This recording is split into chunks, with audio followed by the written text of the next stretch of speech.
നമസ്കാരം. 9 മണി വാർത്ത ആരംഭിക്കുകയാണ്. യുദ്ധം തന്നെയാണ്, പശ്ചിമേഷ്യൻ യുദ്ധം തന്നെയാണ് ലോകം പ്രധാനമായും ശ്രദ്ധിക്കുന്ന വാർത്തകളിൽ പ്രധാനം. കാരണം മറ്റൊന്നുമല്ല, ട്രംപിന്റെ വീണ്ടും പ്രഖ്യാപനം വന്നിരിക്കുന്നു. 10 ദിവസത്തേക്ക് യുദ്ധം അവസാനിപ്പിക്കുമെന്ന്. ഏപ്രിൽ 6 വരെയാണ് ഇത്തരമൊരു വാഗ്ദാനം. പക്ഷേ അതിനോട് ഇറാൻ അനുകൂലമായി പ്രതികരിക്കുന്നില്ല. കാരണം ഇറാന് അനുവദിക്കാനാവാത്ത തരത്തിലുള്ള ആവശ്യങ്ങളാണ് ട്രംപ് ഈ യുദ്ധവുമായി ബന്ധപ്പെട്ട്, യുദ്ധം അവസാനിപ്പിക്കുന്നതുമായി ബന്ധപ്പെട്ട് മുന്നോട്ട് വച്ചിരിക്കുന്നത് എന്നുള്ളത് ഏറ്റവും പ്രധാനമാണ്.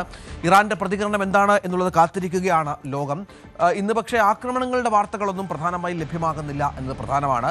വലിയ തോതിൽ ആക്രമണങ്ങൾ എങ്ങും സംഭവിച്ചിട്ടില്ല ഇതുവരെ എന്നുള്ള വിവരങ്ങൾ പുറത്തു വരുന്നുണ്ട്. ഒപ്പം തെരഞ്ഞെടുപ്പിന് സജ്ജമായിരിക്കുകയാണ് കേരളം. എല്ലാ മുന്നണി സ്ഥാനാർത്ഥികളും കളത്തിലുണ്ട്. നിരവധി വാർത്തകൾ ഇതടക്കമുണ്ട്. സമഗ്രമായി വരുന്ന 1 മണിക്കൂർ. ആദ്യം തലക്കെട്ടുകൾ. യുദ്ധം 10 ദിവസത്തേക്ക് നിർത്തുമെന്ന് ട്രംപിന്റെ പുതിയ പ്രഖ്യാപനം. ഏപ്രിൽ 6 വരെ ഇറാന്റെ ആണവ ഊർജ്ജ നിലയങ്ങൾ ആക്രമിക്കില്ല. തീരുമാനം ഇറാന്റെ അഭ്യർത്ഥന പ്രകാരമെന്നും അവകാശവാദം. യുഎസുമായി കരയുദ്ധത്തിന് സജ്ജമെന്ന ഇറാൻ. 10 ലക്ഷത്തിലധികം സൈനികരെ സജ്ജമാക്കുന്നുവെന്ന അവകാശവാദം. റിക്രൂട്ട്മെന്റ് സെന്ററുകളിലേക്ക് യുവ വോളണ്ടിയർമാർ ഒഴുകിയെത്തുകയാണെന്നും ഇറാൻ.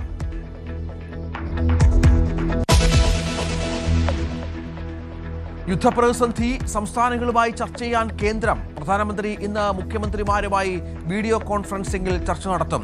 തെരഞ്ഞെടുപ്പ് നടക്കുന്ന സംസ്ഥാനങ്ങളിലെ മുഖ്യമന്ത്രിമാർ പങ്കെടുക്കില്ല.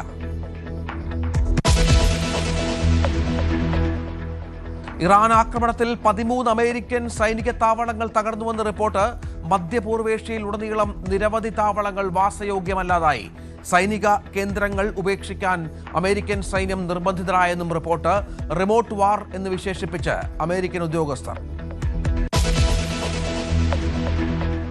ഹോർമുസ് കടലിടുക്കിൽ പുതിയ നീക്കവുമായി നാവികസേന. ഇന്ത്യൻ കപ്പലുകളെ സുരക്ഷിതമാക്കി എത്തിക്കാൻ ഓപ്പറേഷൻ ഊർജ്ജ സുരക്ഷ. 20 കപ്പലുകളുടെ യാത്ര സുരക്ഷിതമാക്കാൻ 5 പടക്കപ്പലുകൾ. ഒരു LPG ടാങ്കർ കൂടി ഇന്ന് ഇന്ത്യൻ തുറമുഖത്ത്. അമേരിക്കയുടെ സാംസ്കാരിക സ്ഥാപനങ്ങളിൽ ഇനി ട്രംപിന്റെ പേരും രൂപവും. പുതുതായി അച്ചടിക്കുന്ന എല്ലാ US പേപ്പർ കറൻസികളിലും ട്രംപിന്റെ ഒപ്പും. തീരുമാനവുമായി US ട്രഷറി ഡിപ്പാർട്ട്മെന്റ്. ട്രംപിന്റെ മുഖമുള്ള സ്വർണ്ണ നാണയവും വരും.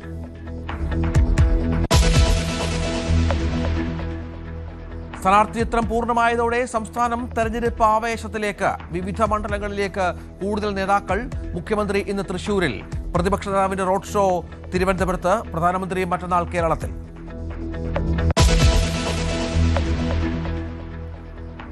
രണ്ടായിരത്തി 24-25 സാമ്പത്തിക വർഷം ദേശീയ പാർട്ടികൾക്ക് ലഭിച്ച സംഭാവനയിൽ വലിയ വർധനവ്.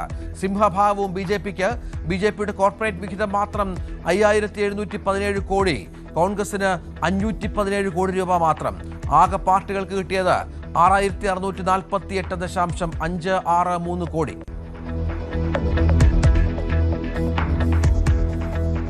പ്രതിഭയ്ക്കെതിരായ പരാമർശത്തിൽ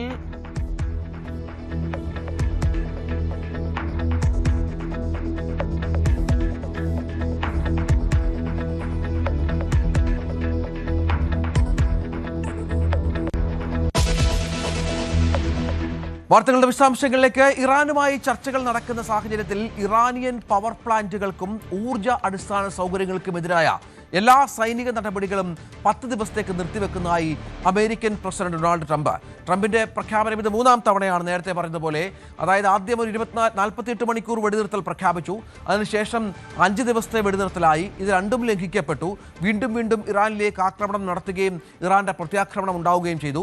ഇപ്പോൾ ഏറ്റവും ഒടുവിൽ ട്രൂത്ത് സോഷ്യലിലൂടെ ട്രംപ് പറയുന്നത് ഏപ്രിൽ 6 വരെ ഇറാനിലേക്ക് ആക്രമണം ഉണ്ടാകില്ല എന്നാണ്. ഇറാൻ സർക്കാരിൻ്റെ പ്രത്യേക അഭ്യർത്ഥന മാനിച്ചാണ് ഈ തീരുമാനമെന്നും ട്രംപ് പറയുന്നുണ്ട്. ഇതനുസരിച്ച് 8 മണി വരെയാണ്, ഏപ്രിൽ 6 രാത്രി 8 മണി വരെയാണ് ആക്രമണം ഉണ്ടാകില്ല എന്ന് ട്രംപ് പറയുന്നത്. ഇറാനുമായുള്ള ചർച്ചകൾ മികച്ച നിലയിലാണ് എന്ന് ട്രംപ് പറയുന്നുണ്ട്. ഇതിനിടയിൽ ചില എണ്ണക്കപ്പലുകൾ ഹോർമുസിലൂടെ കടത്തിവിടാൻ, 10ഓളം എണ്ണക്കപ്പലുകൾ കടത്തിവിടാൻ ഇറാൻ സമ്മതിച്ചതിനെ ഒരു വലിയ സമ്മാനം എന്ന രീതിയിലാണ് പ്രസിഡന്റ് ട്രംപ് വിശേഷിപ്പിച്ചത്. ഇതിൻ്റെയൊക്കെ അടിസ്ഥാനത്തിലാണ് ഇപ്പോൾ ഇത്തരത്തിലുള്ള നീക്കത്തിലേക്ക്, വെടിനിർത്തലിലേക്ക് മറ്റും ട്രംപ് പോകുന്നു എന്നാണ് ഇപ്പോൾ മനസ്സിലാക്കേണ്ടത്. ഏതായാലും ഈ ട്രംപിന്റെ വാഗ്ദാനം അത് എത്ര ദിവസം, എത്ര മണിക്കൂർ നിലനിൽക്കുമെന്നുള്ളത് കാത്തിരുന്ന് കാണേണ്ടി വരും. അജയ് സുധാ ബിജു വിവരങ്ങൾ പങ്കുവെക്കുകയാണ്. അജയ്, ഇത് വളരെ പ്രധാനപ്പെട്ട ഒന്നാണ്. നേരത്തെ ഞാൻ പറഞ്ഞതുപോലെ 2 തവണ ഇതിനു മുൻപ് ട്രംപ് ഇത്തരം പ്രസ്താവനകൾ നടത്തുകയാണ്. പക്ഷേ യുദ്ധം ഇങ്ങനെ അനസ്യൂതം തുടർന്നുകൊണ്ടിരുന്നു. കൂടുതൽ സേനാ വിഭാഗങ്ങളെയും അങ്ങോട്ടേക്ക് പശ്ചിമേഷ്യയിലേക്ക് അയക്കുന്നുവെന്നും കരയുദ്ധത്തിന് തയ്യാറെടുക്കുന്നു അമേരിക്ക എന്നൊക്കെയുള്ള വിവരങ്ങളുടെ പശ്ചാത്തലത്തിൽ അതിനിടയിലൂടെയാണ് ഇത്തരമൊരു പ്രഖ്യാപനം. എന്ത് വിശ്വസിക്കണം നമ്മൾ? ഇപ്പോൾ ഒന്നും തന്നെ നമുക്ക് പ്രവചിക്കാൻ പറ്റാത്ത സാഹചര്യം തന്നെയാണ്. ഇതിനു മുൻപേ ട്രംപ് 2 തവണ വെടിനിർത്തൽ പ്രഖ്യാപിച്ചപ്പോഴും പശ്ചിമേഷ്യയിൽ സംഘർഷങ്ങൾ അതിരൂക്ഷമായി തന്നെ തുടർന്നിരുന്നു. അമേരിക്കയുടെ ഭാഗത്ത് നിന്ന് പ്രത്യേക ഇടപെടലുകളൊന്നും ഉണ്ടായില്ലെങ്കിൽ പോലും ഇറാനും അതുപോലെ ഇസ്രായേലിനുമിടയിലുള്ള പോരാട്ടങ്ങൾ അത് തുടർന്നുകൊണ്ടിരുന്നു. ഇസ്രായേലിനുള്ളിലെ പ്രധാനപ്പെട്ട നഗരങ്ങൾ വരെ ഇസ്രായേലിനുള്ള ആണവ നിലയങ്ങൾ കേന്ദ്രീകരിച്ച് തന്നെ ഇറാൻ ആക്രമണം നടത്തുന്ന സാഹചര്യമുണ്ടായിരുന്നു. ഇറാനുള്ളിലെ ബോഷേർ ആണവ നിലയത്തിലേക്കുള്ള ആക്രമണം, അതുപോലെ തന്നെ തെക്കൻ ലെബനനിലേക്കുള്ള ആക്രമണം, പിന്നെ ഇന്നലെ അബുദാബിയിലടക്കം 2 പേർ കൊല്ലപ്പെടുന്ന സ്ഥിതിയുണ്ടായി. ഇത്തരത്തിൽ പശ്ചിമേഷ്യയിൽ ഒട്ടാകെയുള്ള ആക്രമണങ്ങൾ കടുത്ത രീതിയിൽ തന്നെ കഴിഞ്ഞ ദിവസങ്ങളിൽ ഈ വെടിനിർത്തൽ പ്രഖ്യാപിച്ച സാഹചര്യത്തിലും തുടർന്നുകൊണ്ടിരുന്നു. ഇപ്പോൾ അമേരിക്ക നിലവിൽ വ്യക്തമാക്കിയിരിക്കുന്നത് 10 ദിവസം ഇറാന്റെ ഊർജ ആണവ നിലയങ്ങളെ ആക്രമിക്കില്ല, 10 ദിവസത്തേക്ക് അമേരിക്ക വെടിനിർത്തൽ പ്രഖ്യാപിക്കുന്നു എന്നാണ്. ട്രംപാണ് ഇത് സംബന്ധിച്ച് ട്രൂത്ത് സോഷ്യൽ വഴി ഒരു പോസ്റ്റ് പങ്കുവച്ചത്. ഏപ്രിൽ 6-ാം തീയതി രാത്രി 8 മണി വരെയാണ് ഈ ഒരു സമയപരിധി അമേരിക്ക പ്രഖ്യാപിച്ചിരിക്കുന്നത്. ഈസ്റ്റേൺ ടൈം അനുസരിച്ചാണ് ഈ ടൈം. ഇന്ത്യൻ സമയത്തിലേക്ക് വരുമ്പോൾ ഏപ്രിൽ 7 പുലർച്ചെ 5:30 വരെയാണ് അമേരിക്കയുടെ വെടിനിർത്തൽ എന്ന് പറയുന്നത്. അപ്പോൾ ഇത് ഇറാന്റെ പ്രത്യേക അഭ്യർത്ഥനയെ മാനിച്ചുകൊണ്ടാണ് US ഈ തീരുമാനമെടുത്തതെന്നും ട്രംപ് പറയുന്നുണ്ട്. അതായത് US ഇത്തരത്തിലൊരു ആവശ്യം മുന്നോട്ട് വെച്ചതല്ല. പല മാധ്യമങ്ങളും തെറ്റായിട്ടുള്ള വിവരങ്ങളാണ് റിപ്പോർട്ട് ചെയ്യുന്നത്. പ്രത്യേകിച്ച് അദ്ദേഹം എടുത്തു പറഞ്ഞത് വാൾ സ്ട്രീറ്റ് ജേർണലിൻ്റെ ഉൾപ്പെടെ പേരാണ്. വാൾ സ്ട്രീറ്റ് ജേർണൽ അടക്കം ഇത്തരത്തിൽ ഫേക്ക് ന്യൂസുകൾ പ്രചരിപ്പിക്കുന്നു. എന്നാൽ ഇറാൻ ഞങ്ങളോട് അപേക്ഷിക്കുകയായിരുന്നു. അങ്ങനെ ഇറാനിയൻ സർക്കാരിൻ്റെ അപേക്ഷയെ മാനിച്ചുകൊണ്ടാണ് ഞങ്ങൾ 10 ദിവസത്തേക്ക് വെടിനിർത്തൽ പ്രഖ്യാപിച്ചിരിക്കുന്നതെന്നാണ് ട്രംപ് പറയുന്നത്. എന്നാൽ ഇപ്പോൾ മറ്റൊരു അഭ്യൂഹം നിലനിൽക്കുന്നതെന്ന് പറയുന്നത് US ഇപ്പോൾ ഇറാന്റെ ആരോപണം ശരിവെക്കുന്ന രീതിയിൽ കൂടുതൽ സൈനികരെ വിന്യസിക്കാനുള്ള ഒരുക്കത്തിലാണ് എന്നതാണ് പുതിയൊരു ആക്ഷേപമെന്ന് പറയുന്നത്. അതായത് വാൾ സ്ട്രീറ്റ് ജേർണൽ പുറത്തുവിട്ട ഒരു റിപ്പോർട്ട് പ്രകാരം അമേരിക്ക 10,000 സൈനികരെ പശ്ചിമേഷ്യയിലേക്ക് വിന്യസിക്കാൻ ആലോചിക്കുന്നതായിട്ടാണ് വിവരം. ഏതാണ്ട് 5,000 മറൈനുകളെ ഇതിനോടകം തന്നെ പശ്ചിമേഷ്യയിലേക്ക് അയച്ചതായിട്ടാണ് റിപ്പോർട്ടുകൾ സൂചിപ്പിക്കുന്നത്. അതുപോലെ 2,000 പാരാട്രൂപ്പേഴ്സും 82 എയർബോൺ ഡിവിഷനിലെ ഉദ്യോഗസ്ഥരെയും പശ്ചിമേഷ്യയിലേക്ക് ഉടൻ തന്നെ അയക്കും എന്നും ഈ വാൾ സ്ട്രീറ്റ് ജേർണൽ പുറത്തുവിട്ട റിപ്പോർട്ടിൽ സൂചിപ്പിക്കുന്നുണ്ട്. അപ്പോൾ ഇത്തരത്തിൽ 10,000 സൈനികരെ കൂടി പശ്ചിമേഷ്യയിലേക്ക് അയച്ച് വേണമെങ്കിൽ ഒരു കരയുദ്ധത്തിന് കൂടി സന്നദ്ധമായിട്ടാണ് അമേരിക്കയുടെ മുന്നോട്ടുള്ള പോക്ക് എന്നതാണ് നിലവിലെ ഒരു വിവരങ്ങൾ എന്ന് പറയുന്നത്. അതായത് ഇറാൻ ആദ്യം പറഞ്ഞ ആ ഒരു വാദം അത് ശരിവെക്കുന്ന രീതിയിലാണ് നിലവിലെ ഈ വാൾ സ്ട്രീറ്റ് ജേർണൽ പുറത്തുവിട്ട റിപ്പോർട്ടെന്ന് നമുക്ക് കാണാൻ സാധിക്കും. ആദ്യം ഇറാൻ പറഞ്ഞത് US ഇപ്പോൾ വെടിനിർത്തൽ എന്നുള്ള ആവശ്യം മുന്നോട്ട് വയ്ക്കുന്നത് ഇത്തരത്തിൽ കൂടുതൽ സൈനികരെ വിന്യസിക്കാനും അവരുടെ യുദ്ധ തന്ത്രങ്ങൾ മാറ്റാനും അതുപോലെ ഈ എണ്ണ വില നിയന്ത്രിക്കാനും വേണ്ടിയിട്ടാണ് ഇത്തരം കാര്യങ്ങൾ അമേരിക്ക ചെയ്യുന്നതെന്നാണ് ഇപ്പോൾ ഇറാൻ നേരത്തെ പറഞ്ഞത്. ഏതാണ്ട് അത് ശരിവെക്കുന്ന രീതിയിലുള്ള കാര്യങ്ങളാണ് നിലവിൽ സംഭവിച്ചുകൊണ്ടിരിക്കുന്നത്. ട്രംപിൻ്റെ ഈ പുതിയ പ്രഖ്യാപനത്തിന് പിന്നാലെ ക്രൂഡ് ഓയിൽ വിലയിലും കുറവ് രേഖപ്പെടുത്തിയിട്ടുണ്ട്. കഴിഞ്ഞ ദിവസങ്ങളിലെല്ലാം ക്രമാതീതമായി ഈ ആക്രമണങ്ങൾ വർദ്ധിക്കുന്ന സാഹചര്യത്തിൽ ക്രൂഡ് ഓയിൽ വില ഉയർന്നിരുന്നു. ഇപ്പോൾ നിലവിൽ $106 ബ്രന്റ് ക്രൂഡ് ഓയിലിൻ്റെ വിലയായി റിപ്പോർട്ട് ചെയ്യുന്നത്. തുടരുക അജയ്. ഇതിനിടയിൽ മറ്റൊരു വാർത്ത പുറത്തു വരുന്നത് ഇറാന്റെ ആക്രമണത്തിൽ പശ്ചിമേഷ്യയിൽ ഉടനീളം ഈ ഗൾഫ് മേഖലയിലൊക്കെ നമുക്കറിയാം ഒരുപാട് സൈനിക താവളങ്ങളുണ്ട് അമേരിക്കയ്ക്ക്. ഇത്തരത്തിലുള്ള 13ഓളം അമേരിക്കയുടെ സൈനിക താവളങ്ങൾ ഇറാന്റെ ആക്രമണത്തിൽ തകർന്നു എന്നാണ്. മധ്യപൂർവേഷ്യയിൽ ഉടനീളമാണ് ഇറാൻ നടത്തിയ ശക്തമായ ഇത്തരം ആക്രമണങ്ങൾ ഉണ്ടായത്. ഈ 13 അമേരിക്കൻ സൈനിക താവളങ്ങളിൽ വാസയോഗ്യമല്ലാതായ പശ്ചാത്തലമുണ്ട്. ഇതോടെ സുരക്ഷിതമെന്ന് കരുതിയ സൈനിക കേന്ദ്രങ്ങൾ ഉപേക്ഷിക്കാൻ അമേരിക്കൻ സൈന്യം നിർബന്ധിതരായതായും വിവരങ്ങളുണ്ട്. ന്യൂയോർക്ക് ടൈംസാണ് ഇതുമായി ബന്ധപ്പെട്ട വിവരങ്ങൾ പുറത്തുവിടുന്നത്. കോട്ടകൾ പോലെയുള്ള സൈനിക താവളങ്ങളിൽ നിന്ന് ഹോട്ടലുകളിലേക്കും ഓഫീസ് കെട്ടിടങ്ങളിലേക്കുമൊക്കെയാണ് നിലവിൽ സൈനികരെ മാറ്റിപ്പാർപ്പിച്ചിരിക്കുന്നത് എന്നാണ് വിവരം. ഇതോടെ യുദ്ധഭൂമി ചിതറിപ്പോയ അവസ്ഥയിലാണെന്നും ഇതിനെ ഒരു റിമോട്ട് വാർ, അതായത് അകലെ നിന്നുള്ള യുദ്ധം എന്നുമൊക്കെയാണ് അമേരിക്കൻ ഉദ്യോഗസ്ഥർ വിശേഷിപ്പിക്കുന്നത്.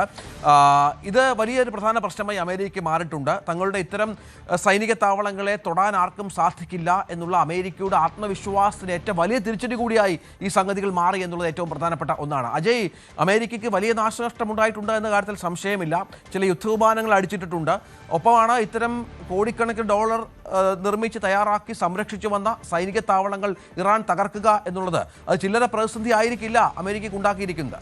തീർച്ചയായിട്ടും ഇപ്പോൾ വർഷങ്ങളുടെ ഒരു പരിശ്രമത്തിനെ തുടർന്നാണ് അമേരിക്ക പശ്ചിമേഷ്യയിലൊട്ടാകെ തങ്ങളുടെ സൈനിക കേന്ദ്രങ്ങൾ അത് പടുത്തുയർത്തിയത്. പ്രധാനമായിട്ടും ഈ ക്രൂഡ് ഓയിലിൻ്റെ വ്യാപാരം അത് വ്യാപകമായിട്ടുള്ള പശ്ചാത്തലത്തിലാണ് അമേരിക്ക പശ്ചിമേഷ്യയിൽ ഇത്തരത്തിൽ അവരുടെ സൈനിക കേന്ദ്രങ്ങൾ സജ്ജമാക്കാൻ തുടങ്ങിയത്. അമേരിക്കയും അതുപോലെ തന്നെ ഗൾഫ് രാജ്യങ്ങളും തമ്മിലുള്ള ഒരു ധാരണ എന്ന് പറയുന്നത് ഈ ഡോളർ വെച്ചിട്ട് ഈ ക്രൂഡ് ഓയിലിൻ്റെ വിനിമയം അത് ലോകവ്യാപകമായി തന്നെ മുന്നോട്ട് പോകും. ഇതിന് പകരമായി ഗൾഫ് നാടുകളുടെ സുരക്ഷ അത് അമേരിക്ക ഉറപ്പാക്കും എന്നതായിരുന്നു ഈ രണ്ട് കക്ഷികളും തമ്മിലുള്ള ധാരണ. അപ്പോൾ ഇതനുസരിച്ച് സൗദി അറേബ്യ, UAE, ഒമാൻ തുടങ്ങി വിവിധ രാജ്യങ്ങളിൽ അമേരിക്കയുടെ ഈ സൈനിക കേന്ദ്രങ്ങൾ പ്രവർത്തിച്ചിരുന്നു. പക്ഷേ ഇപ്പോൾ നിലവിൽ ഈ ആക്രമണങ്ങൾ അത് രൂക്ഷമായ പശ്ചാത്തലത്തിൽ ഇറാൻ പ്രധാനമായിട്ടും ലക്ഷ്യമിട്ടത് ഈ ഗൾഫ് നാടുകളിലുള്ള അമേരിക്കൻ ബേസുകളെ തന്നെയായിരുന്നു. ഇപ്പോൾ നിലവിൽ ന്യൂയോർക്ക് ടൈംസ് പുറത്തുവിട്ട റിപ്പോർട്ടുകൾ പ്രകാരം 13 അമേരിക്കൻ ബേസുകളാണ് നശിച്ചിട്ടുള്ളത്. ഇപ്പോൾ ഇത് ഏതാണ്ട് വാസയോഗ്യമല്ലാത്ത സ്ഥിതിയിലായതായിട്ടാണ് റിപ്പോർട്ടുകൾ സൂചിപ്പിക്കുന്നത്. ഇപ്പോൾ നേരത്തെ തന്നെ നമ്മൾ പല ദൃശ്യങ്ങളും അതുപോലെ തന്നെ പല റിപ്പോർട്ടുകളും എല്ലാം കണ്ടിരുന്നു. അതനുസരിച്ച് പല അമേരിക്കൻ ബേസുകൾക്ക് മുകളിൽ നിന്നും പുക ഉയരുന്ന കാഴ്ചകൾ കാണാൻ സാധിച്ചു. ഇതെല്ലാം ഹിറ്റ് ചെയ്യപ്പെട്ടു എന്നതാണ് ഇറാന്റെ അവകാശവാദം. എന്നാൽ അമേരിക്ക ഔദ്യോഗികമായി ഇതെല്ലാം നിഷേധിക്കുന്ന നിലപാടാണ് പല ഘട്ടങ്ങളിൽ സ്വീകരിച്ചിട്ടുള്ളത്. അവരുടെ യുദ്ധവിമാനങ്ങൾ തകർന്നപ്പോഴാണെങ്കിലും അതുപോലെ തന്നെ അവരുടെ കപ്പലുകൾ ആക്രമിക്കപ്പെട്ടപ്പോഴാണെങ്കിലും എല്ലാം അമേരിക്ക ഇത് തള്ളിക്കളയുന്ന നിലപാട് സ്വീകരിച്ചിരുന്നു. ഏതാണ്ട് അതിന് സമാനമായിട്ടുള്ള രീതിയിൽ ഈ അമേരിക്കൻ ബേസുകൾക്ക് നേരെയുള്ള ആക്രമണങ്ങളും അവർ നിഷേധിക്കുന്ന നിലപാടാണ് പലപ്പോഴായി സ്വീകരിച്ചു വന്നിരുന്നത്. എന്നാൽ ഇപ്പോൾ പല മാധ്യമങ്ങളിലൂടെ അടക്കം ഇത്തരം റിപ്പോർട്ടുകൾ പുറത്തു വരുന്ന സാഹചര്യത്തിൽ ഏതാണ്ട് അമേരിക്കൻ ബേസുകൾക്ക് കാര്യമായിട്ടുള്ള നാശനഷ്ടം സംഭവിച്ചതായിട്ടാണ് വിവരങ്ങൾ നമുക്ക് ലഭിക്കുന്നത്. അവിടെ നിന്നുള്ള പ്രൊട്ടക്റ്റഡ് ഏരിയ ആയതിനാൽ തന്നെ അവിടെ നിന്നുള്ള ചിത്രങ്ങളും വീഡിയോകളൊന്നും നമുക്ക് ലഭ്യമായിട്ടില്ല. ഇത്തരം വിവരങ്ങൾ, റിപ്പോർട്ടുകൾ മാത്രമേ പുറത്തു വരുന്നുള്ളൂ. എന്തായാലും മാധ്യമങ്ങളിൽ നിന്നുള്ള വാർത്തകൾ അനുസരിച്ച് തന്നെ ഇത് കൂടുതൽ നാശനഷ്ടങ്ങൾ ഇവിടെ ഉണ്ടായിട്ടുണ്ട് എന്ന് വേണം പ്രതീക്ഷിക്കാനായിട്ട്. മറ്റ് അവിടെയുള്ള നയതന്ത്ര കെട്ടിടങ്ങൾ, ഇപ്പോൾ എംബസികളാണെങ്കിലും മറ്റ് ഓഫീസുകളാണെങ്കിലും ഇതെല്ലാം അമേരിക്ക ഇതിനോടകം തന്നെ ക്ലോസ് ചെയ്യാനുള്ള നിർദ്ദേശം മുൻപ് തന്നെ നൽകിയിരുന്നു. അതുപോലെ ഇവിടങ്ങളിലുള്ള ഉദ്യോഗസ്ഥരോടും സുരക്ഷിത സ്ഥാനങ്ങളിലേക്ക് മാറണമെന്നുള്ള നിർദ്ദേശവും അമേരിക്ക കൊടുത്തിരുന്നു. തീർച്ചയായും ഇതിനിടയിൽ നേരത്തെ അജയ് പറഞ്ഞത് അമേരിക്ക 10,000-ഓളം സൈനികരെ കരയുദ്ധത്തിനായി അയക്കാൻ പോകുന്നു ഇറാനിലേക്ക് എന്നുള്ള വിവരങ്ങൾ പുറത്തു വന്നിരുന്നു. ഇതിനിടയിൽ US-ഉമായി കരയുദ്ധത്തിന് സജ്ജമാണ് എന്ന നിലപാടിലാണ് ഇറാൻ രംഗത്തുള്ളത്. 10 ലക്ഷത്തിലധികം സൈനികരെ തങ്ങൾ പുതുതായി സജ്ജരാക്കുന്നു എന്നാണ് ഇറാൻ പുറത്തുവിടുന്ന വിവരം. രാജ്യത്തുടനീളം നിരവധി റിക്രൂട്ട്മെന്റ് സെന്ററുകൾ ഇതിനകം തുറന്നു കഴിഞ്ഞു എന്നുള്ള വിവരങ്ങൾ കൂടി പങ്കുവെക്കുന്നുണ്ട്. യുവ വോളണ്ടിയർമാർ ഈ സെന്ററുകളിലേക്ക് ഒഴുകിയെത്തുന്നതായാണ് ഇറാൻ പുറത്തുവിടുന്ന വിവരമനുസരിച്ച് മനസ്സിലാക്കേണ്ടത്. യുവാക്കളെ സംഘടിപ്പിച്ചു, അവർ യുദ്ധത്തിന് സജ്ജമാണെന്നും സൈനിക വൃത്തങ്ങളെ ഉദ്ധരിച്ച് ഇറാന്റെ തസ്നീം വാർത്താ ഏജൻസി റിപ്പോർട്ട് ചെയ്യുകയാണ്. ബാസിജ്, ഇസ്ലാമിക് റവല്യൂഷണറി ഗാർഡ് കോർ, കരസേന എന്നിവയുടെ കീഴിലുള്ള സെന്ററുകളിൽ വൻതോതിലുള്ള ജനത്തിരക്ക് അനുഭവപ്പെടുന്നുണ്ട്. ഇറാനിയൻ മണ്ണിൽ അമേരിക്കക്കാർക്ക് ചരിത്രപരമായ നരകം സൃഷ്ടിക്കാൻ ഞങ്ങൾ തയ്യാറാണ് എന്നുള്ള സന്ദേശമാണ് ഇറാൻ വാർത്താ ഏജൻസികൾ നൽകുന്നത്. അജയ്, ഇത് വളരെ പരമപ്രധാനമാണല്ലോ. കാരണം കരയുദ്ധത്തിന് സജ്ജമാണ് എന്ന് പറയുമ്പോൾ അതിനെ പ്രതിരോധിക്കാൻ തങ്ങളുടെ യുവ പോരാളികളെ ഇറക്കാൻ ഇറാൻ തയ്യാറാകുന്ന പശ്ചാത്തലം നിർണായകമാണ്. തീർച്ചയായിട്ടും ഇറാന്റെ ഒരു സൈനിക വിന്യാസം നോക്കുകയാണെങ്കിൽ അവർക്ക് ഇപ്പോൾ തന്നെ ഏതാണ്ട് 1 ലക്ഷത്തോളം സൈനികർ യുദ്ധരംഗത്ത് നിരന്തരം പോരാടുന്നുണ്ട്. അതുപോലെ മറ്റൊരു 1 ലക്ഷം സൈനികർ അവരുടെ രഹസ്യ അന്വേഷണ വിഭാഗം, അതുപോലെ തന്നെ മറ്റ് സായുധ സേനാ അംഗങ്ങൾ, അതുപോലെ വിവിധ സൈനിക വിഭാഗങ്ങളിലായി മറ്റ് 1 ലക്ഷം സൈനികർ കൂടിയുണ്ട്.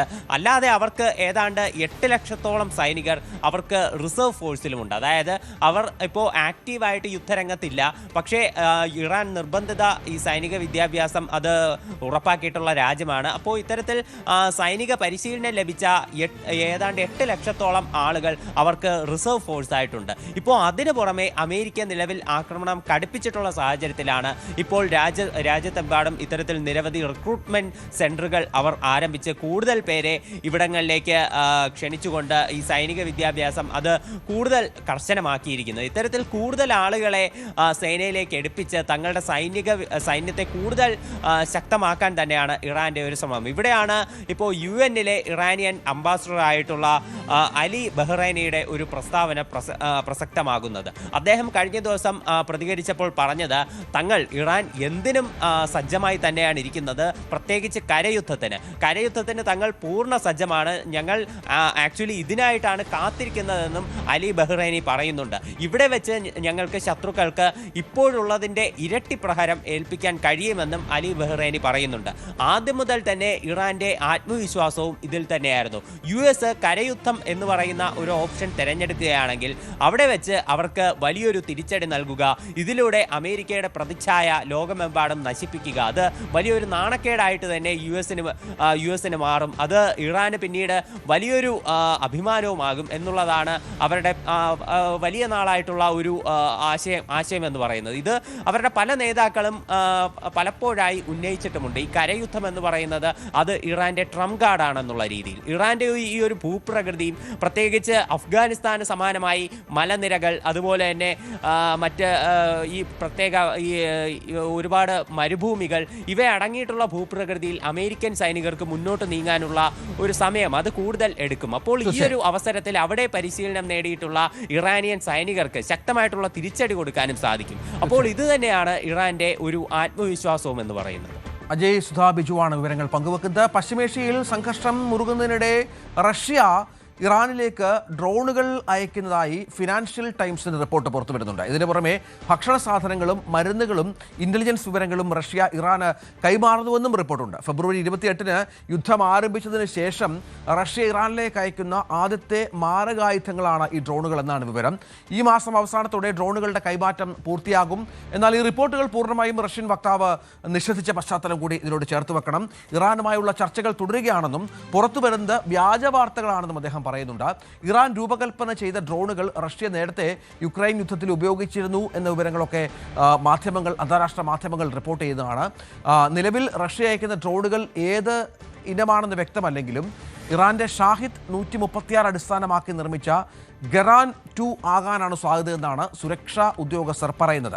ഇത്തരം പ്രതിരോധ സംവിധാനങ്ങൾ നിരവധിയായി റഷ്യയോട് അഭ്യർത്ഥിച്ചിട്ടുണ്ട്. S-400 അടക്കമുള്ള സംവിധാനങ്ങൾ വേണമെന്ന ആവശ്യം റഷ്യ നിരസിച്ചതൊക്കെ ഇതിനോട് ചേർത്ത് വെക്കണമായിരുന്നു.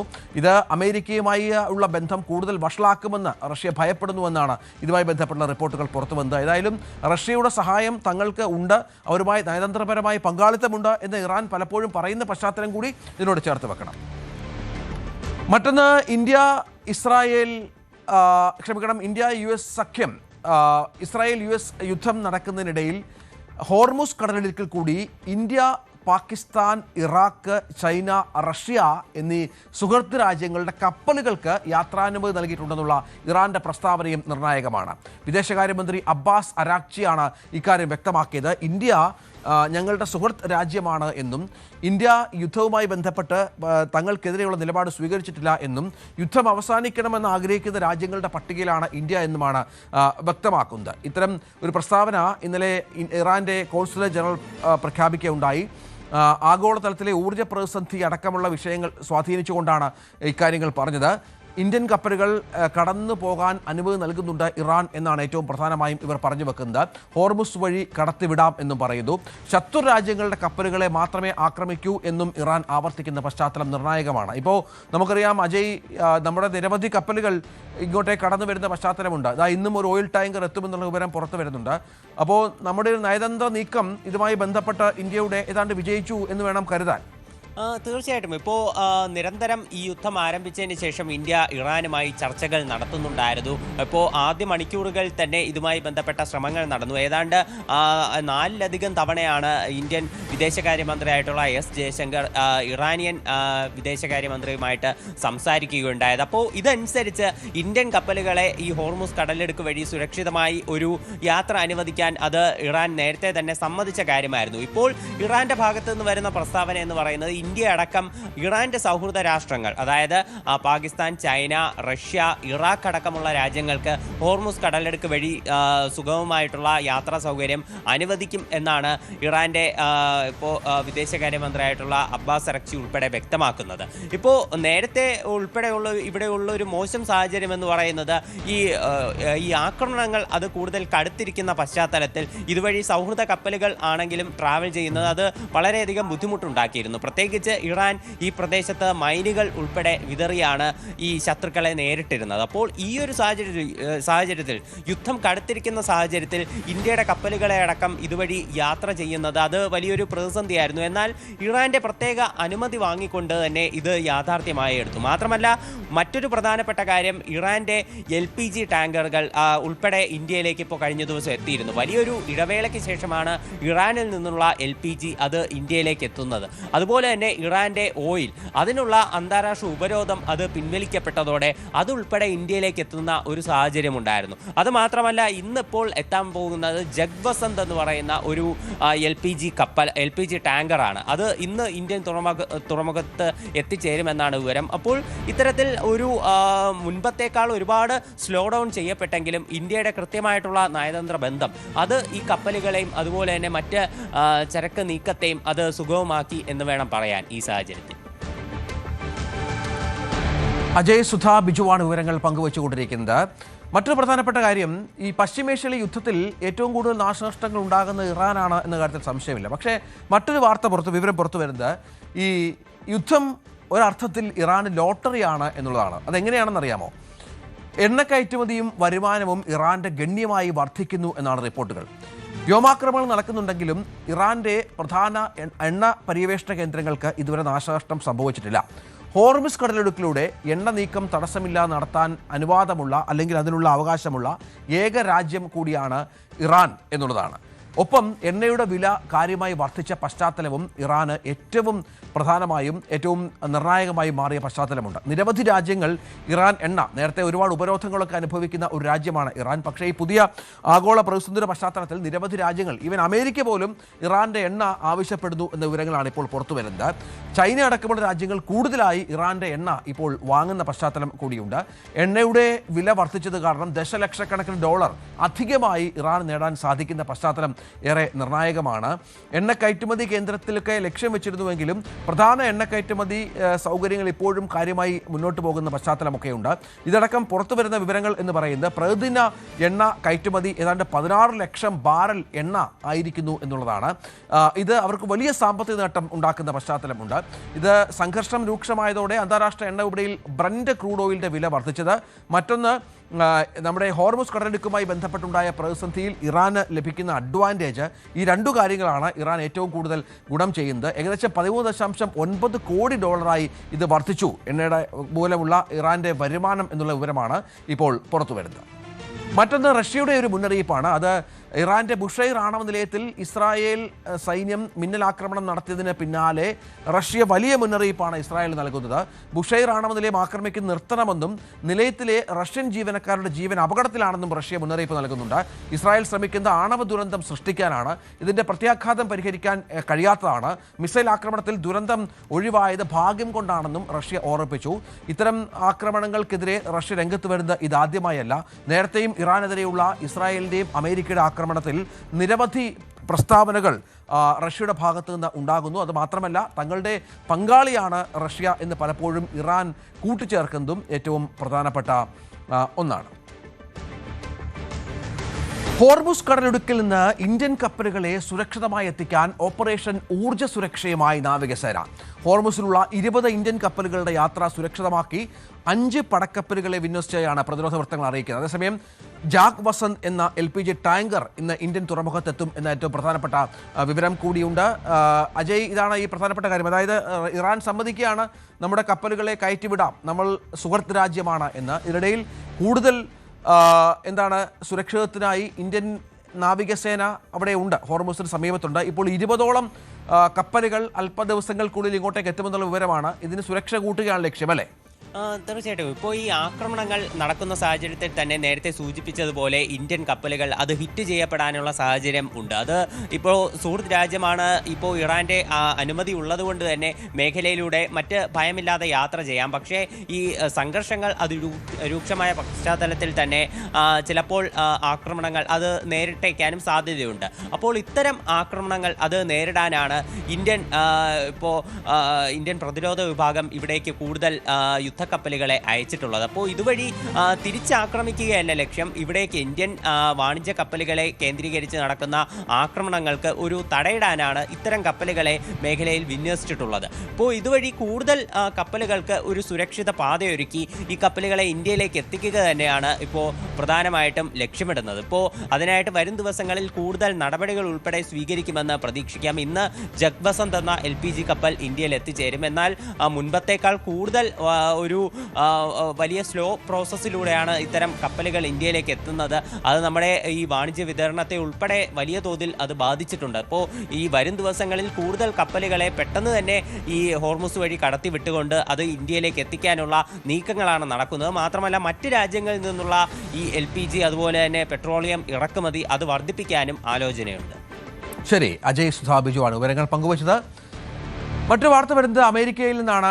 ട്രംപ് ഇനി അമേരിക്കയിൽ നിറയും എന്നുള്ളതാണ് ഏറ്റവും പ്രധാനം. അതായത് പുതുതായി അച്ചടിക്കുന്ന എല്ലാ US പേപ്പർ കറൻസികളിലും പ്രസിഡന്റ് ഡൊണാൾഡ് ട്രംപിന്റെ ഒപ്പ് പതിപ്പിക്കാൻ US ട്രഷറി ഡിപ്പാർട്ട്മെന്റിന്റെ തീരുമാനം. സാധാരണയായി US കറൻസികളിൽ ട്രഷറി സെക്രട്ടറിയുടെയും ട്രഷററുടെയും ഒപ്പുകളാണ് ഉണ്ടാകാറുള്ളത്. ഒരു സിറ്റിംഗ് പ്രസിഡന്റിന്റെ പേര് കറൻസിയിൽ വരുന്നത് ഇതാദ്യമായാണ്. അമേരിക്കയുടെ സാംസ്കാരിക സ്ഥാപനങ്ങളിൽ ട്രംപിന്റെ പേരും രൂപവും ഉൾപ്പെടുത്തുന്ന നടപടികളുടെ ഭാഗമായാണ് ഈ നീക്കമെന്നാണ് വിവരം. നേരത്തെ ഇത്തരം നടപടികൾ ഉണ്ടായിരുന്നില്ല. ട്രംപിൻ്റെ പേര് പല യുദ്ധക്കപ്പലുകൾക്കടക്കം നൽകിയ പശ്ചാത്തലമൊക്കെ നമ്മൾ കണ്ടതാണ്. ട്രംപിൻ്റെ മുഖം ആലേഖനം ചെയ്ത സ്വർണ്ണ നാണയവും പുറത്തിറക്കാനുള്ള ശ്രമങ്ങൾ ഇപ്പോൾ നടക്കുന്നുണ്ട് എന്നാണ് വിവരം. ഏതായാലും ട്രംപ് നിറയുകയാണ്. ട്രംപിൻ്റെ തന്നെ ഉത്തരവ് പ്രകാരമാണ് തൻ്റെ തലയും പേരും ഒപ്പുമൊക്കെ എല്ലാ മേഖലകളിലും ഉൾപ്പെടുത്തുന്നത് എന്നുള്ളതാണ് ഏറ്റവും പ്രധാനപ്പെട്ട വിവരം. ഇതിനോട് മറ്റ് ട്രംപിൻ്റെ എതിരാളികളായ രാഷ്ട്രീയ പാർട്ടികളുടെ പ്രതികരണം അത് ലഭ്യമായി വരുന്നതേ ഉള്ളൂ. ലണ്ടൻ ബുക്ക് ഫെയറിൽ മലയാളി സാന്നിധ്യവും. ഇരിങ്ങാലക്കുട കാക്കാത്തുരുത്ത് സ്വദേശി ശ്രീലശ്രീ എഴുതിയ the hook of false promise എന്ന പുസ്തകം ലണ്ടൻ ബുക്ക് ഫെയറിൽ ഷോക്കേസ് ചെയ്തു. UK പബ്ലിഷിംഗ് ഹൗസ് LTD ആണ് പ്രസാധകർ. കഴിഞ്ഞ 3-ന് ഓൺലൈനിൽ വിവിധ പ്ലാറ്റ്ഫോമുകളിലൂടെ പുസ്തകം പ്രകാശനം ചെയ്തിരുന്നു. വിവിധ രാജ്യങ്ങളിലെ 39,000 ലൈബ്രറികളിൽ ഈ പുസ്തകം എത്തിയിട്ടുണ്ട്.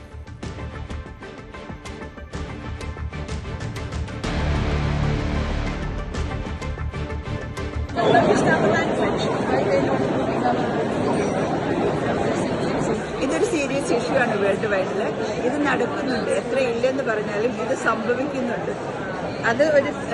അതിനൊരു 2 പെൺകുട്ടികളുടെ കഥ എടുത്തെഴുതിയതാണ് ഇത് ഇമാജിനേഷൻ മാത്രമല്ല, ഇമാജിനേഷനും കൂടി എൻ്റെ സംഭവിച്ചൊരു കഥയെ ആസ്പദമാക്കി എഴുതിയൊരു പുസ്തകമാണ്. ഇതിൻ്റെ മലയാളം ചൂണ്ട എന്ന നോവൽ കഴിഞ്ഞ നവംബറിൽ കൊച്ചിയിലെ കൂനമ്മാവ് ബാപ്പുജി മെമ്മോറിയൽ വെച്ച് റിലീസ് ചെയ്തതാണ്. അതിൻ്റെ ഇംഗ്ലീഷ് വെർഷനാണ് ഇവിടെ ലണ്ടൻ ബുക്ക്. ഇടവേള.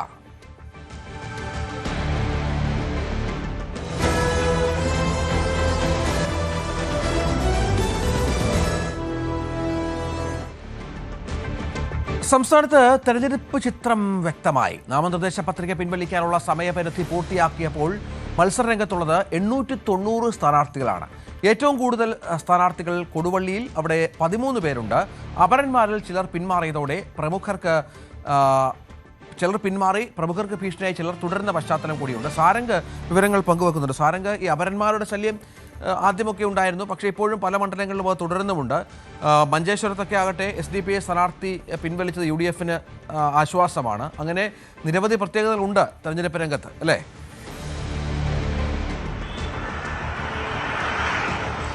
രഞ്ജിത്ത്, തീർച്ചയായും. കാരണം ഇത്തവണത്തെ തിരഞ്ഞെടുപ്പിൽ വലിയ രീതിയിൽ ബുദ്ധിമുട്ട് മുന്നണികൾക്കും സ്ഥാനാർത്ഥികൾക്കും വലിയ വെല്ലുവിളി ഉയർത്തിയതായിരുന്നു വിമതരുടെയും ഒപ്പം തന്നെ അപരന്മാരുടെയും ശല്യം. അതിൽ ചെറിയ രീതിയിലുള്ള ഒരു ആശ്വാസം ഇപ്പോൾ മുന്നണികളിൽ ലഭിച്ചിട്ടുണ്ട്. പ്രധാനപ്പെട്ട ചില മണ്ഡലങ്ങളിലടക്കം ഈ അപരന്മാരുടെ ശല്യം ഒഴിവാക്കി കിട്ടിയെന്നാണ് മനസ്സിലാക്കാൻ കഴിയുന്നത്. തിരുവനന്തപുരം സെൻട്രലിലടക്കം CP ജോണിനെതിരെയുള്ള ഈ ഒരു അപരന്റെ അടക്കം നീക്കം ഇപ്പോൾ കഴിഞ്ഞ ദിവസം അദ്ദേഹം പത്രിക പിൻവലിച്ചിരുന്നു. ഇപ്പോൾ സൂചിപ്പിച്ച പോലെ തന്നെ മഞ്ചേശ്വരത്തും ഇപ്പോൾ അങ്ങനെയുള്ള നീക്കം ഉണ്ടായിട്ടുണ്ട്. അത്തരത്തിൽ സംസ്ഥാനത്ത് ഉടനീളമുള്ള അന്തിമ പട്ടിക വന്നപ്പോഴാണ് ഇപ്പോൾ മത്സര ചിത്രം തെളിഞ്ഞിരിക്കുന്നത്. ഇനി 13 ദിവസം മാത്രമേ ഉള്ളൂ തിരഞ്ഞെടുപ്പിലേക്ക് അടുക്കാൻ. അതിൽ മണ്ഡലത്തിലേക്ക് മുഴുവനായി എത്തുക, അതിനൊപ്പം തന്നെ അപരന്മാരെയും വിമതന്മാരെയും അടക്കമുള്ളവരെ നേരിട്ടുകൊണ്ട്, ചിലർ പിൻവലിഞ്ഞിട്ടുണ്ടെങ്കിലും ചിലർ ഇപ്പോഴും മത്സര രംഗത്തുണ്ട്.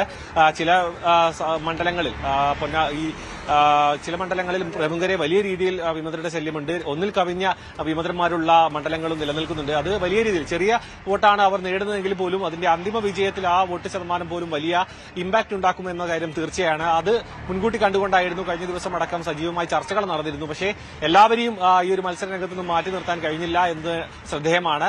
ഇത്തവണത്തെ മത്സര ചിത്രം എന്തുതന്നെയായാലും വ്യക്തമായിരിക്കുകയാണ്. ഇനി വരുന്ന ദിവസങ്ങളിൽ പൂർണ്ണമായും ജനങ്ങളിലേക്ക് ഇറങ്ങുക, കൃത്യമായ രാഷ്ട്രീയം ജനങ്ങളിലേക്ക് എത്തിക്കുക, ഒപ്പം തന്നെ വോട്ട് എത്രയും ജനങ്ങളുടെ വോട്ട് പട്ടികയിലേക്കാക്കാൻ പറ്റുമോ അത്രയും പെട്ടെന്ന് പ്രവർത്തനങ്ങളിലേക്ക് കടക്കാനുള്ള രണ്ടാം ഘട്ട പ്രചാരണ പ്രവൃത്തികളാണ് ഇപ്പോൾ നടന്നുകൊണ്ടിരിക്കുന്നത്. ഇന്നു മുതൽ സ്ഥാനാർത്ഥികൾക്ക് വേണ്ടി പ്രമുഖ നേതാക്കന്മാരും മറ്റും കളത്തിലിറങ്ങുന്നത് ആരംഭിക്കും. ഒപ്പം തന്നെ അതിന് സമാന്തരമായി തന്നെ മറ്റ് പല വിവാദങ്ങളുമെല്ലാം അതിന് സമാന്തരമായി നടക്കുന്നുമുണ്ട്. ഡീലാരോപണത്തിലടക്കം വലിയ രീതിയിലുള്ള വിമർശനങ്ങളും ഒപ്പം അതിന്റെ വിവാദങ്ങളും കൊഴുത്തു നിൽക്കുന്ന സമയമാണ്. എന്തുതന്നെയായാലും ഇത്തവണത്തെ ഇലക്ഷൻ അത് സമയക്കുറവ് കൊണ്ട് വലിയ ശ്രദ്ധേയമാണ്. ഒപ്പം തന്നെ ഈ ഒരു രാഷ്ട്രീയപരമായി അടക്കം വലിയ രീതിയിലുള്ള ഒരു മാറ്റത്തിന് എത്രത്തോളം തുടക്കം കുറിക്കും. ഒപ്പം തന്നെ ഈ ഒരു ഭരണ തുടർച്ചയായിക്കോട്ടെ, ഭരണം അട്ടിമറി ആയിക്കോട്ടെ, താമര വിരിയുമോ എന്നടക്കമുള്ള ചോദ്യങ്ങൾക്ക് ഇനി ഉത്തരം നൽകാൻ അധികം നാളുകളില്ല എന്ന കാര്യവും ശ്രദ്ധേയമാണ്. ഇനി വരുന്ന ദിവസങ്ങളിൽ ഇനിയിപ്പോൾ മുന്നണികളും സ്ഥാനാർത്ഥികളും മുഴുവനായും ജനങ്ങളുടെ ഇടയിലേക്ക് ഇറങ്ങുന്ന ദിവസങ്ങളാണ്. രജിത്, തീർച്ചയായും അതാണ് സാഹചര്യം. ചില വിമതരൊക്കെ തുടരുന്നുണ്ട് എങ്കിൽ പോലും ഈ പറഞ്ഞതുപോലെ അവരുടെയൊക്കെ ഭീഷണികൾ ഒഴിവാക്കാനുള്ള കഠിന ശ്രമം ഇപ്പോഴും നടത്തുന്നുണ്ട് എന്നുള്ളതാണ്. 2024-25 സാമ്പത്തിക വർഷം ദേശീയ പാർട്ടികൾക്ക് ലഭിച്ച സംഭാവനകളിൽ വൻ വർധനവ്. മുൻ വർഷത്തെ അപേക്ഷിച്ച് 161% വർധനവുണ്ടായിരിക്കുന്നത്. BJP ആണ് ഇക്കാര്യത്തിൽ കോളടിച്ചത്. മറ്റ് 5 ദേശീയ പാർട്ടികൾക്ക് ആകെ ലഭിച്ച തുകയേക്കാൾ 10 ഇരട്ടിയിലധികം തുക BJPയുടെ അക്കൗണ്ടിലേക്ക് എത്തി. അതായത് അസോസിയേഷൻ ഫോർ ഡെമോക്രാറ്റിക് റിഫോംസിന്റെ കണക്കനുസരിച്ച് BJPക്ക് ലഭിച്ച കോർപ്പറേറ്റ് വിഹിതം മാത്രം 5717.167 കോടി രൂപയാണ്. അതാണ് ഏറ്റവും വലിയ പ്രധാനപ്പെട്ട കാര്യം. പ്രൂഡന്റ് ഇലക്ട്രൽ ട്രസ്റ്റാണ് ഏറ്റവും വലിയ ദാതാവ്. അവർ നൽകിയത് 2413.465 കോടി രൂപയാണ്. അതിൽ 2180 കോടിയും BJPക്കാണ് എന്നാണ് കണക്ക്. സിറം ഇൻസ്റ്റിറ്റ്യൂട്ട് ഓഫ് ഇന്ത്യ 100 കോടി രൂപയും സംഭാവന നൽകി. ആകെ പാർട്ടികൾക്ക് ലഭിച്ചത് 6648.563 കോടി രൂപയാണ്. ഇതിൽ കോൺഗ്രസിന് കിട്ടിയത് കേവലം 517.394 കോടിയാണ്. പക്ഷേ അപ്പോഴും കഴിഞ്ഞ തവണത്തേക്കാൾ 84% വർധനവ് കോൺഗ്രസിന് കിട്ടിയിട്ടുണ്ട് എന്നാണ് കണക്ക്. ആം ആദ്മി പാർട്ടിക്കാകട്ടെ 27.044 കോടി രൂപ സംഭാവനയായി കിട്ടി. രാജ്യത്ത് പെട്രോൾ ഡീസൽ വില അതുമായി ബന്ധപ്പെട്ട ചില പുതിയ അപ്ഡേറ്റുകൾ പുറത്തു വരുന്നുണ്ട്. അതനുസരിച്ച് നമുക്ക് മനസ്സിലാക്കുന്നത് പെട്രോളിൻ്റെയും ഡീസലിൻ്റെയും ഇപ്പോൾ എക്സൈസ് ഡ്യൂട്ടി കേന്ദ്രം വെട്ടിക്കുറച്ചു എന്നുള്ളതാണ്. അതിൻ്റെ വിശദാംശങ്ങൾ ഇപ്പോൾ ലഭ്യമായി വരുന്നേ ഉള്ളൂ. പക്ഷേ പ്രധാനപ്പെട്ട വിവരം അനുസരിച്ച് പെട്രോൾ ഡീസൽ വില കുറയില്ല. എണ്ണ കമ്പനികൾ അഥവാ വില കൂട്ടിയാൽ അത് ഉപഭോക്താക്കളിലേക്ക് എത്തിക്കാതിരിക്കാനുള്ള ഒരു നീക്കം കേന്ദ്ര സർക്കാരിൻ്റെ ഭാഗത്തു നിന്നുണ്ടാകുന്നു എന്നാണ്. അതിൻ്റെ വിശദാംശങ്ങളിലേക്ക് അടക്കം വരാം ഇടവേളയ്ക്ക് ശേഷം.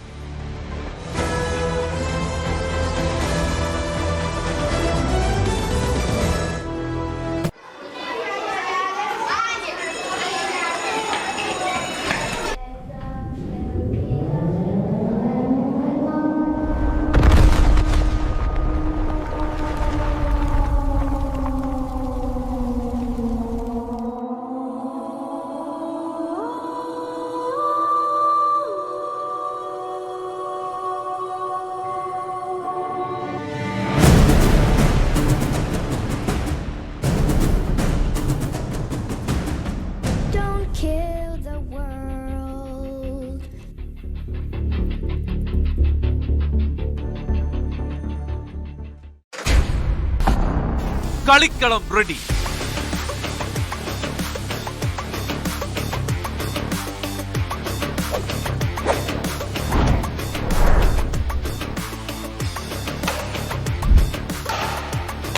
കേരളം എന്ന വലിയ കോട്ടിൽ ഇനി പോരാട്ടം മുറുകുന്നു. 140 മണ്ഡലങ്ങളുടെ ഭാവി നിർണയിക്കുന്ന പോരാട്ടം. നെറ്റിന് അപ്പുറവും ഇപ്പുറവും അതികായന്മാർ. കേരളം വിധി എഴുതുന്ന മഹാപോരാട്ടം. തെരഞ്ഞെടുപ്പ് വാർത്തകളുടെ വേഗമേറിയ കളം. കാണുക ദ ഇലക്ഷൻ ചാനൽ. വാർത്തകൾ നമ്മളെ തേടി വരും. വേഗവും സമയവും ചിലപ്പോൾ വ്യത്യാസപ്പെട്ടേക്കാം.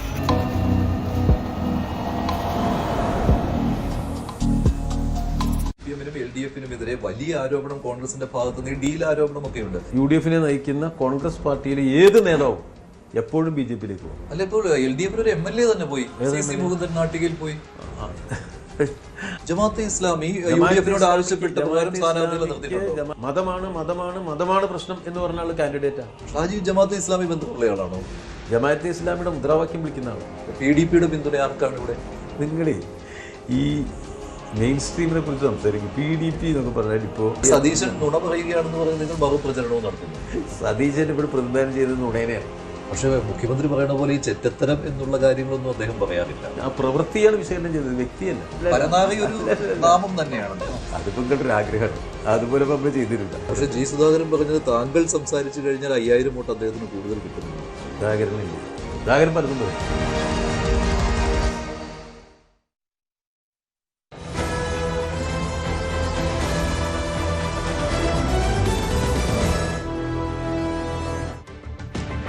വാമനപുരത്തെ ഇടത് കോട്ട തകർക്കുമെന്ന് UDF സ്ഥാനാർത്ഥി സുധീർ ഷാ പാലോട്. കോട്ട തകർക്കാനാകുമെന്നത് സ്വപ്നം മാത്രമെന്ന് സിറ്റിംഗ് MLA കൂടിയായ DK മുരളിയുടെ മറുപടി.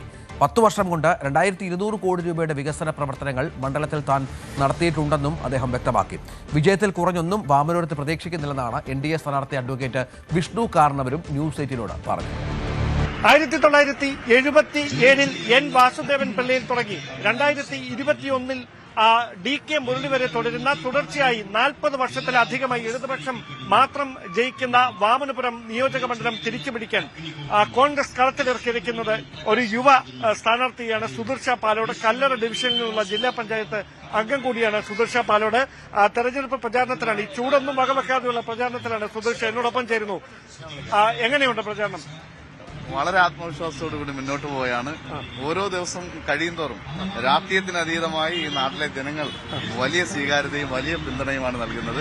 വലിയ ആത്മവിശ്വാസത്തോടു കൂടി ഐക്യജനാധിപത്യ മുന്നണി തെരഞ്ഞെടുപ്പ് പ്രവർത്തനങ്ങളുമായി മുന്നോട്ട് പോവുകയാണ്. ഈ ഒരു ഇടത് കോട്ടയാണ് 40 വർഷമായി തുടർച്ചയായി അവർ ജയിക്കുന്ന മണ്ഡലം. അത് തിരിച്ചു പിടിക്കാനാകുമെന്ന് ഉറച്ച വിശ്വാസമുണ്ട്. തീർച്ചയായും അങ്ങനെ കേരളത്തിൽ സർവാധിപത്യ കോട്ടകളൊന്നുമില്ല. പൊളിച്ചാൽ പൊളിയാത്ത ഒരു കോട്ടയുമില്ല. ഐക്യജനാധിപത്യ മുന്നണി ഈ തെരഞ്ഞെടുപ്പ് ഫലം വരുമ്പോൾ 5 പതിറ്റാണ്ടിന് ശേഷം ഐക്യജനാധിപത്യ മുന്നണി ഈ നിയോജക മണ്ഡലം ജയിക്കാൻ പോകുന്ന തെരഞ്ഞെടുപ്പാണ് നടക്കാൻ പോകുന്നത്. MLA ആയാൽ ആദ്യം ഈ മണ്ഡലത്തിന് വേണ്ടി ചെയ്യുന്നത് എന്തായിരിക്കും? ഈ വിവിധങ്ങളായ ആവശ്യങ്ങൾ ഈ നാടിനുണ്ട്. അതിന് 50 വർഷക്കാലത്തെ വികസന പരിപാടിയുണ്ട്. നാട്ടിലെ ജനങ്ങൾ വ്യത്യസ്തമായ ആവശ്യങ്ങളുണ്ട്, ഒരുപാട് ആവശ്യങ്ങളുണ്ട്. ഒന്ന് എന്നുള്ളതല്ല, അതെല്ലാം സമഗ്രമായ വികസനങ്ങൾ, വളരെ കൃത്യമായ വികസന കാഴ്ചപ്പാടോടുകൂടി വ്യക്തമായ പദ്ധതികളോട് നിരവധിയായിട്ടുള്ള വികസന പ്രവർത്തനങ്ങൾ ഈ നാടിന് ആവശ്യമുണ്ട്. അതെല്ലാം ഒന്നൊന്നായി ഏറ്റെടുക്കും. ഓക്കെ, എല്ലാ ആശംസകളും.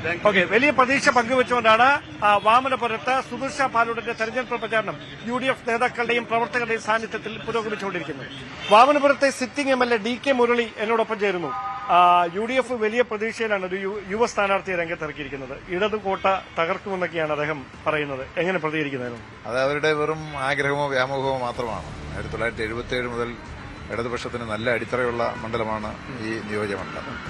ഇപ്രാവശ്യം ഞങ്ങളുടെ ഭൂരിപക്ഷം വർദ്ധിക്കുക മാത്രമേ ഉള്ളൂ. കാരണം അതിനുള്ള കാരണങ്ങളുണ്ട്. കഴിഞ്ഞ 10 വർഷക്കാലത്ത് LDF ഗവൺമെന്റ് നടത്തിയിട്ടുള്ള വികസന പ്രവർത്തനങ്ങൾ അത് ഈ മണ്ഡലത്തിലും പ്രാപ്യമായിട്ടുണ്ട്. ആ 2200 കോടി രൂപയുടെ വികസന പ്രവർത്തനങ്ങളുടെ നേട്ടവുമായിട്ടാണ് LDF ഇപ്പോൾ വീണ്ടും ജനങ്ങളോട് വോട്ട് ചോദിക്കുന്നത്. അതിന്റെ അംഗീകാരം തീർച്ചയായിട്ടും ഈ നാട്ടിൽ നിന്ന് ലഭ്യമാകുമെന്നുള്ളതിന് ഞങ്ങൾക്ക് യാതൊരു സംശയമില്ല. പിന്നെ ക്ഷേമപ്രവർത്തനങ്ങളിൽ ഈ ഗവൺമെന്റ് നടത്തിയുള്ള മുന്നേറ്റം, സാധാരണക്കാർക്ക് ഈ ഗവൺമെന്റ് തുടരണമെന്ന ആഗ്രഹത്തിലാണ്. ഇതെല്ലാം സഹായകമായ ഘടകങ്ങളാണ്. തീർച്ചയായിട്ടും ഞങ്ങൾ ചെയ്യും. സർക്കാരിനും താങ്കൾക്ക് ഒരു തുടർച്ച ഉണ്ടാകും എന്നാണ് പറയുന്നത്? ഉറപ്പായും തുടർച്ചയുണ്ടാവും. സർക്കാർ തുടരും. LDFന്റെ പ്രതിനിധി തന്നെ ഇവിടെ ജയിക്കുകയും ചെയ്യും. പിന്നെ ഒരു മതേതര സംസ്കാരമാണ് ഈ നാടിനുള്ളത്. അത് ഉയർത്തിപ്പിടിക്കുക എന്നുള്ളത് LDFന്റെ ലക്ഷ്യമാണ്. തീർച്ചയായിട്ടും അതിനനുകൂലമായി ജനങ്ങളുടെ പ്രതികരണം ഉണ്ടാകും എന്നത് തന്നെയാണ് ഞങ്ങൾ കരുതുന്നത്. ഓക്കെ, വളരെയധികം നന്ദി. ആ പ്രതീക്ഷകൾ പങ്കുവെച്ചുകൊണ്ടാണ് വാമനപുരത്ത് അതോടൊപ്പം വെഞ്ഞാറമൂട്ടിലേക്ക് DK മുരളിയുടെ തെരഞ്ഞെടുപ്പ് പ്രചാരണം വോട്ടർമാർക്കിടയിൽ പുരോഗമിച്ചുകൊണ്ടിരിക്കുന്നത്. വാമനപുരത്തെ NDA സ്ഥാനാർത്ഥി അഡ്വക്കേറ്റ് വേണു കാരണവർ എന്നോടൊപ്പം ചേരുന്നു. വലിയ പ്രതീക്ഷയിലാണ് ഈ ഇടതുപക്ഷം ഈ തെരഞ്ഞെടുപ്പിൽ പരാജയപ്പെടും എന്ന് പറഞ്ഞ UDFന്റെ പ്രചാരണം മറുവശത്ത് പുരോഗമിച്ചുകൊണ്ടിരിക്കുന്നു. BJP എന്ത് ഒരു മുദ്രാവാക്യം ഉയർത്തിക്കൊണ്ടാണ് ഈ തെരഞ്ഞെടുപ്പിന്? നമ്മളെ സംബന്ധിച്ചിടത്തോളം ദേശീയ ജനാധിപത്യ സഖ്യത്തിന്റെ എല്ലാ സംവിധാനങ്ങളും ഉപയോഗിച്ചുകൊണ്ട് വിജയത്തിൽ കുറഞ്ഞുള്ള ഒരു സംവിധാനത്തിനും ഞങ്ങൾക്കില്ല. 100% വിജയിക്കുമെന്നുള്ള ഏറ്റവും വലിയ പ്രതീക്ഷയോടുകൂടി നല്ല പ്രചരണമാണ് നടത്തിക്കൊണ്ടിരിക്കുന്നത്. ഇപ്പോൾ ഇവിടെ ഗൃഹസന്ദർശനമാണോ ഇന്നിപ്പോൾ ഇവിടെ നടത്തിക്കൊണ്ടിരിക്കുന്നത് വെച്ചാൽ നമ്മൾ കീ വോട്ടേഴ്സിനെ കാണുക, മറ്റ് സാമുദായിക സംഘടനകളിലെ എല്ലാ നേതാക്കന്മാരെയും കണ്ട് അവരുടെ ആശീർവാദം വാങ്ങുക എന്നുള്ളതാണ് ഇന്ന് നടന്നുകൊണ്ടിരിക്കുന്നത്. ഈ പ്രധാനപ്പെട്ട നേതാക്കളൊക്കെ ഇവിടെ പ്രചാരണത്തിനെത്തുമോ? കൃത്യമായി എത്തും. BJPയുടെയും BDJSന്റെയും ഉന്നത നേതാക്കന്മാർ ഇവിടെ വരികയും ഇവിടെ NDAക്ക് വേണ്ടി പ്രചരണം നടത്തുകയും നമ്മൾ വിജയിക്കുകയും ചെയ്യും. ഓക്കെ, അത്തരത്തിൽ ഇടത് കോട്ടയിൽ വിള്ളൽ വീഴ്ത്തുമെന്ന് പറഞ്ഞുകൊണ്ടാണ് UDFന്റെയും NDAയുടെയും സ്ഥാനാർത്ഥികൾ അവരുടെ പ്രചാരണം ഇപ്പോൾ തുടർന്നുകൊണ്ടിരിക്കുന്നത്. ക്യാമറാമാൻ സന്തോഷ് കുമാറിനൊപ്പം ഡാൻ കുര്യൻ, News 18. 30,000-ലേറെ ഭൂരിപക്ഷം പ്രതീക്ഷിച്ചാണ് തുടർച്ചയായ 4ാം അംഗത്തിന് ഏറനാട്ടിൽ UDF സ്ഥാനാർത്ഥിയായി PK ബഷീർ ഇറങ്ങുന്നത്. വികസനം, സ്വീകാര്യത, ഇതൊക്കെയാണ് ബഷീർ കണക്കുകൂട്ടുന്ന അനുകൂല ഘടകങ്ങൾ. കായിക മേഖലയുടെ വികസനത്തിനായുള്ള പദ്ധതികൾ ഇനി ആസൂത്രണം ചെയ്യുമെന്ന് PK ബഷീർ News 18നോട് പറഞ്ഞു. ഏറനാട്ടിലെ UDF സ്ഥാനാർത്ഥി ശ്രീ PK ബഷീറാണ് ഇപ്പോൾ നമ്മോടൊപ്പം ചേരുന്നത്.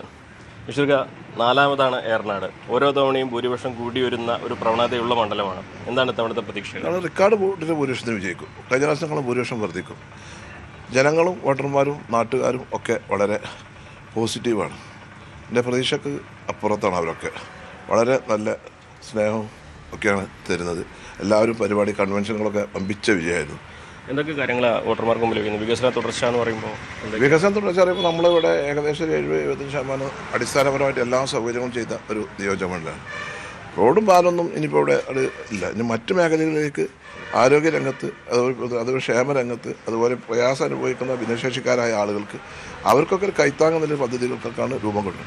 പിന്നെ എല്ലാ പഞ്ചായത്തിലെ എല്ലാ വാർഡുകളിലും ഈ കുട്ടികൾക്ക്, അതായത് ഇപ്പോൾ നമ്മുടെ കുട്ടികൾ 10 വയസ്സ് 18 വയസ്സ് 20 വയസ്സുള്ള കുട്ടികൾക്ക് ഫുട്ബോൾ കളിക്കാനുള്ള മഡ് ടർഫ് ഗ്രൗണ്ട് എല്ലാവർക്കും പഞ്ചായത്ത് നാട്ടുകാരുടെ സ്ഥലം തന്നാൽ നിർമ്മിച്ചു കൊടുക്കും. അതിൻ്റെ ഫുട്ബോൾ അതിൻ്റെ സ്വപ്ന പദ്ധതിയാണ്. അത് എല്ലാ പഞ്ചായത്തിലും എല്ലാ വാർഡിലും എവിടെയൊക്കെയാണോ ആ സ്ഥലം തന്നെ വെച്ചാൽ മഡ് ടർഫ് ഗ്രൗണ്ട് ഒരു 25 സെൻറ്റ് സ്ഥലം ഉണ്ടായാൽ മതി. ഒരു പൈസ സമയം കളിക്കാനില്ലെന്നുണ്ടെങ്കിൽ മഡ് ടർഫ്, ഞാനിപ്പോൾ കുറച്ച് ഫണ്ട് ഇപ്പോൾ 3-4 ഗ്രൗണ്ടിന് മഡ് ടർഫ് ഗ്രൗണ്ടിന് കൊടുത്തിട്ടുണ്ട്. അതുപോലെ തന്നെ ഇപ്പോൾ ഈ ആരോഗ്യ ഉണ്ടാവിയെന്ന് വെച്ചാൽ ഓപ്പൺ ജിമ്മ്, അതിനിപ്പോൾ ഈ MLA ഫണ്ടിന് 75 ലക്ഷം കൊടുത്തു. അതുപോലെ ഇനി ഭിന്നശേഷിക്കാരായ ഈ വീടുകളിലൊക്കെ ഇപ്പോൾ നമ്മൾ മുച്ചക്ര വാഹനമല്ല, ഈ വീടുകളിലൊക്കെ ആളുകൾ ഈ പ്രയാസം അനുഭവിച്ചിട്ട് വീട്ടിനുള്ളിൽ കൂടി തന്നെ ഒന്നും നടക്കാൻ കഴിയാത്തുണ്ട്.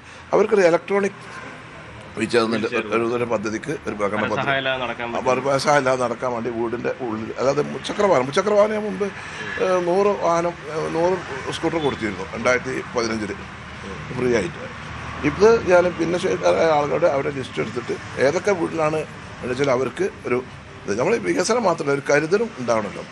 നമ്മളെ ആർക്കാണ് എപ്പോഴാണ് അസുഖവും കാര്യങ്ങളും വരിക എന്ന് പറയാൻ പറ്റില്ലല്ലോ. ഒരുപാട് പ്രയാസമില്ല ആൾക്കാർക്ക്. അങ്ങനെ ഒരു പദ്ധതിക്ക് പ്രകടനത്തിന് രൂപം കൊടുക്കും. മറുവശത്തെ ഇടതുപക്ഷം തവണ സഫീർ യുവാവാണ്, യുവ നേതാവാണ്. അദ്ദേഹം പറയുന്നത് 4 തവണ മത്സരിക്കുമ്പോൾ ജനങ്ങൾക്കിടയിൽ സ്വാഭാവികമായിട്ടുണ്ടാകുന്ന ഒരു താല്പര്യക്കുറവൊക്കെ ഇടതുപക്ഷത്തിന് ഗുണം ചെയ്യും എന്നൊക്കെ തരത്തിലാണ് അവരുടെ പ്രചരണമൊക്കെ. അത് 10 കൊല്ലം പിണറായി വിജയൻ വരുമ്പോൾ ജനങ്ങളെ എതിരില്ല മാതിരിപ്പോൾ നമ്മൾ കണക്കാക്കുകയാണ്. ആൾക്കാരുടെ പെരുമാറ്റവും ആളുകളുടെ ജനങ്ങളുടെ അപ്രോച്ച് ഉണ്ടാകുമ്പോഴാണ്. ഇതൊക്കെ ഒരു ബാലിശമായ അഭിപ്രായങ്ങളാണ്. അത്രേ ഉള്ളൂ. ഇത്തവണ പിണറായി വിജയൻ വരുന്നുണ്ട് ഇവിടെ പ്രചരണത്തിനൊക്കെ, ഞായറാഴ്ചയായിട്ട്. നരേന്ദ്രമോദി പാലക്കാടും വരുന്നുണ്ട്. ഇതൊക്കെ എത്രത്തോളം സ്വാധീനം? ഒക്കെ PR വർക്കാണ്. രണ്ടാളും PR വർക്കാണ്. നിങ്ങൾ ആലോചിക്കുക, ഗവൺമെന്റിന്റെ PR വർക്കില്ല. ഗവൺമെന്റ് കൊടുത്തതിന്റെ ബോർഡുകളുടെ മേലെ LDFന്റെ ബോർഡ് വെച്ചൊക്കെയല്ലേ ഇതൊക്കെ, മറ്റേ ഫ്ലക്സും കാര്യങ്ങളൊക്കെ ഹോൾഡിംഗ് ഒക്കെ ഒന്നും യേശൂല. ഐക്യ ജനാധിപത്യ തൂത്തുപാരും. ഉറപ്പല്ലേ? BJP CPM ഡീലുണ്ടല്ലോ. പാലക്കാടുണ്ട്, മറ്റ് പല സ്ഥലങ്ങളിലുണ്ടല്ലോ. ഇപ്പം പ്രദേശ നേതാവ് പറഞ്ഞല്ലോ, നമ്മുടെ നേതാക്കന്മാർ പറഞ്ഞല്ലോ, ഇന്നലെ ബഹുമാനായ മല്ലികാർജുന ഖാർഗെ അവരോട് പറഞ്ഞല്ലോ. അപ്പം അതുകൊണ്ട് മലപ്പുറം ജില്ലയിൽ അങ്ങനെ ഡീൽ. സംസ്ഥാന സർക്കാരിന്റെ 10 വർഷക്കാലത്തെ വികസന ക്ഷേമ പ്രവർത്തനങ്ങൾ ചൂണ്ടിക്കാട്ടിയാണ് കാഞ്ഞങ്ങാട് മണ്ഡലം CPI സ്ഥാനാർത്ഥി ഗോവിന്ദൻ പള്ളിക്കാവലിന്റെ പ്രചരണം. ഇത്തവണ ഭൂരിപക്ഷം വർദ്ധിക്കുമെന്ന് ഗോവിന്ദൻ പള്ളിക്കാവൽ News 18നോട് പറഞ്ഞു. എക്കാലത്തും ഇടതുമുന്നണിയെ മാത്രം പിന്തുണച്ച മണ്ഡലമാണ് കാഞ്ഞങ്ങാട്. CPI സ്ഥാനാർത്ഥി മത്സരിക്കുന്ന കാഞ്ഞങ്ങാട് വിജയത്തിനപ്പുറം മറ്റൊന്നുമില്ല. ഏതായാലും ഗോവിന്ദൻ പള്ളിക്കാപ്പിലാണ് ഇവിടെ LDF സ്ഥാനാർത്ഥി. അദ്ദേഹം തന്നെ നമ്മോടൊപ്പം ചേരുന്നു. ഇപ്പോൾ തെരഞ്ഞെടുപ്പ് ഇനി ദിവസങ്ങൾ മാത്രമേ ബാക്കിയുള്ളൂ. എങ്ങനെയാണ് കാര്യങ്ങൾ? സ്ഥാനാർത്ഥി പ്രഖ്യാപനം നടന്ന ഉടനെ തന്നെ മണ്ഡലത്തിലെ വിവിധ കേന്ദ്രങ്ങളിൽ പര്യടനം നടത്തി വോട്ടർമാരെ നേരിൽ കണ്ട് വോട്ടഭ്യർത്ഥിക്കുന്ന പ്രവർത്തനം അതിൻ്റെ ഒരു ഘട്ടം കഴിഞ്ഞ ദിവസം പൂർത്തിയായി. നാളെ മുതൽ വാഹനത്തിൽ വോട്ടർമാരെ നേരിൽ കാണുന്നതിന് വേണ്ടിയുള്ള പര്യടനം ആരംഭിക്കുകയാണ്. നല്ല പ്രതീക്ഷയിലാണുള്ളത്. കേരളത്തിലെ ഇടതുപക്ഷ ജനാധിപത്യ മുന്നണി സർക്കാർ കഴിഞ്ഞ 10 വർഷക്കാലം സമാനതകളില്ലാത്ത വികസന ക്ഷേമ പ്രവർത്തനങ്ങളാണ് കേരളത്തിൽ നടത്തിയത്. അതിനെല്ലാം കേരളത്തിലെ ജനങ്ങളുടെ വലിയ അംഗീകാരവും സ്വീകാര്യതയും ഇതിനകം നേടിയെടുക്കാൻ കഴിഞ്ഞിട്ടുണ്ട്. ആ നിലയിൽ വലിയ ഭൂരിപക്ഷത്തിൽ വിജയിക്കുമെന്നാണ് പ്രതീക്ഷ. ഏറ്റവും വലിയ മണ്ഡലം നേരിടുന്ന പ്രശ്നം ഈ വനാതിർത്തികളിൽ കാട്ടാന ഇറങ്ങുന്ന അങ്ങനെ ഒരുപാട് പ്രശ്നങ്ങളുണ്ട്. അത്തരം പ്രശ്നങ്ങൾക്ക് ഏത് രീതിയിലായിരിക്കും പരിഹാരം കണ്ടെത്തുക? അത് വ്യവസ്ഥാപിതമായ മാർഗത്തിലൂടെ ഇടപെടാൻ കഴിയുന്ന തരത്തിലുള്ള ഇടപെടലുകൾ നടത്തും. കേന്ദ്ര ഗവൺമെൻറ്റിൻ്റെ കൂടി പരിഗണനയിൽ വരേണ്ട വിഷയമാണ്. അപ്പോൾ അതുകൊണ്ട് അതിൽ എന്തൊക്കെ തരത്തിൽ ഇടപെടാൻ പറ്റും എന്നുള്ളത് വ്യവസ്ഥാപിതമായ രീതിയിലാണ്. ഏതെല്ലാം മേഖലകൾ ഇപ്പോൾ പ്രചരണം 1ാം ഘട്ടം പൂർത്തിയാകും? ഇനി എന്താണ് അടുത്ത സാധാരണ നിലയിൽ വാഹനങ്ങളിൽ പോയി വിവിധ കേന്ദ്രങ്ങളിൽ സ്വീകരണ പരിപാടി സംഘടിപ്പിച്ച് വോട്ടർമാരെ നേരിൽ കണ്ട് വോട്ടഭ്യർത്ഥിക്കുന്ന പരിപാടിയുണ്ട്. അത് കഴിഞ്ഞാൽ വിവിധ ലോക്കൽ അടിസ്ഥാനത്തിൽ റാലികൾ സംഘടിപ്പിക്കുന്നുണ്ട്. ആ റാലികളും മറ്റ് സാധാരണ നടക്കുന്ന പ്രവർത്തനത്തോടൊപ്പം തന്നെ ഈ പുതിയ കാലത്തിനനുസരിച്ചുള്ള സോഷ്യൽ മീഡിയയിലൂടെയുള്ള നല്ല പ്രചരണ പ്രവർത്തനങ്ങളാണ് നടന്നു വരുന്നത്. എന്നാൽ കാഞ്ഞങ്ങാട് മണ്ഡലത്തിലെ വോട്ടർമാർ ഒരു ഭരണ തുടർച്ചയ്ക്ക് അനുകൂലമായി വോട്ട് ചെയ്യുമെന്ന പ്രതീക്ഷ തന്നെയാണ്. എന്തായാലും ഇടതുമുന്നണിയെ സംബന്ധിച്ചിടത്തോളം കാഞ്ഞങ്ങാട് വലിയ വെല്ലുവിളിയൊന്നുമില്ലെങ്കിലും അദ്ദേഹം പറയുന്നത് ഭൂരിപക്ഷം വർദ്ധിക്കും എന്ന് തന്നെയാണ്. KB Baiju, news 18, Kasaragod. ബേപ്പൂരിൽ വികസനത്തിന്റെ പേരിൽ പടുത്തുയർത്തിയ വ്യാജ നിർമ്മിതികൾ തകർക്കുമെന്ന് NDA സ്ഥാനാർത്ഥി പ്രകാശ് ബാബു. പൊതുമരാമത്ത് മന്ത്രിയായിരുന്നു. മണ്ഡലത്തിലെ അടിസ്ഥാന സൗകര്യങ്ങൾ പോലും ഒരുക്കാൻ PM മുഹമ്മദ് റിയാസൻ ആയില്ല. നിലമ്പൂർ മണ്ഡലത്തെ വികസന മുരടിപ്പിലേക്ക് തള്ളിവിട്ട PV അൻവറിനെ ബേപ്പൂരുകാർ വിശ്വസിക്കില്ല. കോഴിക്കോട് ജില്ലയിൽ BJP ഇത്തവണ ഒരു സീറ്റെങ്കിലും നേടുമെന്നും പ്രകാശ് ബാബു ന്യൂസ് 18നോട് പറഞ്ഞു. പ്രകാശ് ബാബുവിന്റെ ഈ വാക്കുകളോടെ 9 മണി പൂർണ്ണമാവുകയാണ്. നമസ്കാരം. ബേപ്പൂരിലെ NDA സ്ഥാനാർത്ഥി അഡ്വക്കേറ്റ് പ്രകാശ് ബാബുവാണ് നമ്മോടൊപ്പം ഉള്ളത്. വലിയൊരു മത്സരത്തിലേക്ക് കടക്കുകയാണ്. BJPയെ സംബന്ധിച്ചിടത്തോളം ശക്തി പ്രകടമാക്കിയ ഒരു തദ്ദേശഭരണ തെരഞ്ഞെടുപ്പിന് ശേഷമുള്ള ഒരു നിയമസഭാ തെരഞ്ഞെടുപ്പാണ്. എങ്ങനെയാണ് പ്രതീക്ഷകൾ? നല്ല ആത്മവിശ്വാസത്തോടു കൂടിയാണ് ബേപ്പൂർ അസംബ്ലി മണ്ഡലത്തിൽ ഞങ്ങളുടെ പ്രവർത്തനം മുന്നോട്ട് പോകുന്നത്. ബേപ്പൂരിലെ ജനങ്ങൾ നല്ല തിരിച്ചറിവുള്ള ജനങ്ങളാണ്. ഇവിടെ ഏതെങ്കിലും ഒരു വ്യാജമായ വികസനം ഇങ്ങനെ ചീട്ടുകൊട്ടാരം പോലെ ഉണ്ടാക്കി വെച്ചിട്ടൊന്നും കാര്യമില്ല. ജനങ്ങൾക്കറിയാം ബേപ്പൂരിൽ എന്താണ് നടന്നത്, എന്താണ് നടക്കുന്നത്. 5 കൊല്ലം ഒരു പൊതുമരാമത്ത് മന്ത്രിയെ കൊടുത്തിട്ടുള്ള ഒരു മണ്ഡലത്തിൽ എന്ന് പറഞ്ഞാൽ മന്ത്രിസഭയിലെ ഏറ്റവും ശക്തരിൽ ഒരാളായിട്ടുള്ള മന്ത്രിയെ കൊടുത്തിട്ട് പോലും ഇവിടെ ഒരു വികസനവും സാധാരണക്കാരൻ തൊട്ടറിയുന്നില്ല. കാരണം ഇവിടുത്തെ ഏറ്റവും വലിയ പ്രശ്നം എന്ന് പറയുന്നത് ഈ ബേപ്പൂരിലെ സാധാരണക്കാരന്റെ കുടിവെള്ള പ്രശ്നമാണ്. അതിന് ഒരു പദ്ധതി കേന്ദ്രം കൊണ്ടുവന്നിട്ട് പോലും ജൽജീവൻ മിഷൻ ഈ നമ്മുടെ കടലുണ്ടി പഞ്ചായത്ത് പോലെയുള്ള സ്ഥലങ്ങളിൽ കുടിവെള്ളം എത്തിയിട്ടില്ല. 1. 2, ബേപ്പൂരിന്റെ സാധ്യത എന്താണ്? ടൂറിസം മന്ത്രിയായിട്ടുള്ള പൊതുമരാമത്ത് മന്ത്രി ഒന്ന് ആലോചിക്കണ്ടേ? ബേപ്പൂർ തുറമുഖം, ആ തുറമുഖം കഴിഞ്ഞ 5 കൊല്ലമായിട്ട് നാശത്തിന്റെ പാതയില്ല. അതിന്റെ എല്ലാ സാധ്യതകളും മംഗലാപുരത്തേക്ക് പോയി. പിന്നെ ഒന്ന് റോഡ് നിർമ്മാണം. ഈ മണ്ഡലത്തിലൂടെയാണ് ദേശീയപാത കടന്നു പോകുന്നത്. 65,000 കോടി രൂപയുടെ ദേശീയപാത കടന്നു പോകുന്നത് ഈ മണ്ഡലത്തിലൂടെയാണ്. അതിൽ 60,000 കേന്ദ്രത്തിന്റെ പദ്ധതിയാണ്. ഞാൻ ചോദിച്ചോട്ടെ, ഒരു പൊതുമരാമത്ത് മന്ത്രി അദ്ദേഹം MLA ആയി മത്സരിക്കുമ്പോൾ കഴിഞ്ഞ 5 കൊല്ലം മുമ്പ് ആദ്യം പറഞ്ഞ വാഗ്ദാനം ചെറുവണ്ണൂരും അരീക്കാടും മേൽപ്പാലം പൂർത്തിയാക്കുമെന്നുള്ളതാണ്. അരീക്കാടിന്റെ പണി തുടങ്ങിയിട്ടില്ല, പോട്ടെ. BC റോഡിന്റെ വികസനം സർവേ കല്ലിട്ടതല്ലാതെ ഒന്നും നടന്നിട്ടില്ല. ഇനിയുള്ള ചെറുവണ്ണൂരിലെ ഒരു പാലം ഒരു പൊതുമരാമത്ത് മന്ത്രിക്ക് 5 കൊല്ലം കഴിഞ്ഞ് ഒരു ഇലക്ഷൻ നേരിടുമ്പോൾ 4 തൂണിട്ടതാണോ വികസനം? 1 കൊല്ലം കൊണ്ട് അത് പൂർത്തിയാകാമായിരുന്നല്ലോ. എവിടെ ബേപ്പൂർ ലോട്ട് വ്യവസായങ്ങൾ എവിടെ പോയി? മാറാട് പ്രഖ്യാപിച്ച മത്സ്യ സംസ്കരണ യൂണിറ്റ് എവിടെ?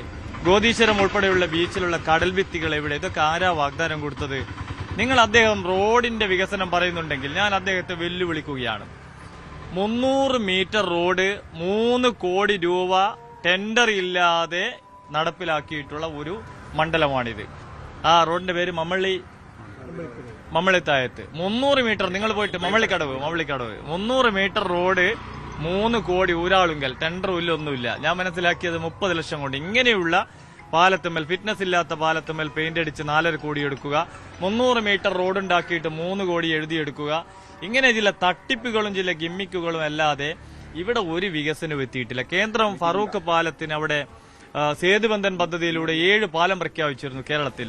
6 ഉദ്ഘാടനം കഴിഞ്ഞു. എന്തേ അത് ബഹുമാനപ്പെട്ട മുഹമ്മദ് റിയാസിന് അത് ഫറൂഖിൽ നടപ്പിലാക്കാൻ പറ്റാതെ പോയി? എന്തുകൊണ്ട് ആ ഫണ്ട് ലാപ്സായി പോയി? ഇതൊക്കെയല്ലേ ഇവിടെ ചർച്ച ചെയ്യപ്പെടേണ്ടത്. ബേപ്പൂരിൽ അദ്ദേഹം പറഞ്ഞു സ്റ്റീൽ, നമ്മുടെ ചെറുവണ്ണൂരിലുള്ള സ്റ്റീൽ കമ്പനി അവിടെ പുനരുജ്ജീവിപ്പിക്കുമെന്ന് പറഞ്ഞ് സ്വകാര്യ കമ്പനിക്ക് കൊടുത്തു. ഓട്ട് വ്യവസായങ്ങളും എല്ലാം പൊട്ടി. ഞങ്ങളിപ്പോൾ വരുന്നത് നമ്മുടെ ഈ ചുള്ളിപ്പറമ്പുള്ള ഓട്ട് വ്യവസായമാണ്. അവിടെ ഈ കുമ്പാര സമുദായത്തിൽപ്പെട്ട പരമ്പരാഗത കുലത്തൊഴിൽ നശിച്ചിരിക്കുന്നു, എല്ലാം അടച്ചുപൂട്ടി. ഇതാണ് ബേപ്പൂരിലെ വികസനം. ഇങ്ങനെ ഫ്ലക്സിലും റീൽസിലും പ്രസംഗത്തിലുമല്ലാത്ത യാഥാർത്ഥ്യം ജനങ്ങൾക്ക് മനസ്സിലായിട്ടുണ്ട്. ഒന്ന്. രണ്ടാമത് അൻവറാണ്. ഇവിടെ വികസനം കൊണ്ടുവരും എന്ന് പറയുന്ന അൻവറോട് ഞാൻ വെല്ലുവിളിക്കുകയാണ്. 9 കൊല്ലം നിലമ്പൂരിലെ MLA ആണല്ലോ അദ്ദേഹം. നിലമ്പൂരിൽ ഇവിടെ അദ്ദേഹം ഇന്നലെ പറഞ്ഞു കുടിവെള്ളമില്ല, ഗവൺമെന്റ് കോളേജില്ല. ഞാൻ തിരിച്ച് അൻവറോട് ചോദിക്കുകയാണ്, 9 കൊല്ലം താങ്കൾ MLA ആയിട്ടുള്ള നിലമ്പൂരിലെ 2016 ഉമ്മൻചാണ്ടി കൊടുത്തിട്ടുള്ള ആ ഗവൺമെന്റ് കോളേജിന്റെ അതിന് കെട്ടിടമുണ്ടോ? ഇപ്പോഴും ഒരു പ്രൈവറ്റ് കെട്ടിടത്തിന്റെ മുകളിലിരുന്ന കുട്ടികൾ പഠിക്കുന്നത് ഈ നിലമ്പൂരിൽ. എന്നിട്ട് ബേപ്പൂരിൽ കോളേജില്ല എന്ന് പറയുന്നത്. ഞങ്ങളിതാ പറയുന്ന UDF ആയാലും LDF ആയാലും ഒരു സാധാരണ ഒരു വിദ്യാർത്ഥിയുടെ അവകാശമായിട്ടുള്ള ഒരു കോളേജ് വരെ കൊണ്ടുവരാൻ സാധിച്ചിട്ടില്ല. 2